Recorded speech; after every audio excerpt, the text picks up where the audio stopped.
They showed up expecting to have sex with children. Instead, 13 men ended up in handcuffs.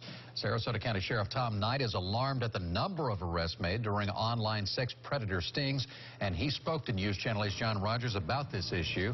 John is joining us now live with his story. Really is a warning for all parents, though, John. It certainly is something good to know, because these criminals are pretty bold, as you're about to find out, and officials say they use apps that your kids may already have. The surveillance tape shows it all. A casually dressed man steps out of a casual car on a casual day. But this isn't a casual house visit. Deputies say he was intent on having sex with a child. So once the door opened, they busted him.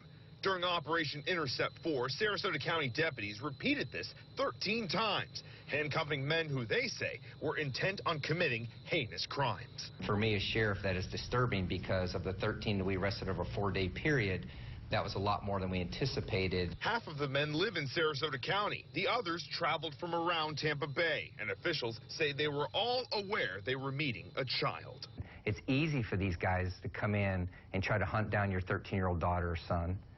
Because that's their perversion. They don't care who it is. Officials say these predators used popular websites like Craigslist and Plenty of Fish.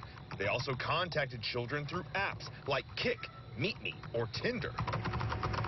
And they're bold. Arrest records show 35-year-old Joshua Betts was eager to have sex with a 14-year-old girl, even telling the undercover deputy, "You understand, I'm an adult, and I don't want to get in trouble, but I definitely want to see you." This is not their first time. This is just their first time they got caught. Sheriff Knight is frustrated that despite the frequency of these stings, criminals are still trying to lure children. And that's why it's so important for parents to know what's going on in their youth technology. Some of these men sent deputies explicit photos, and others brought condoms with them to the house. They each face felony charges, including attempted lewd and lascivious battery. Back to you.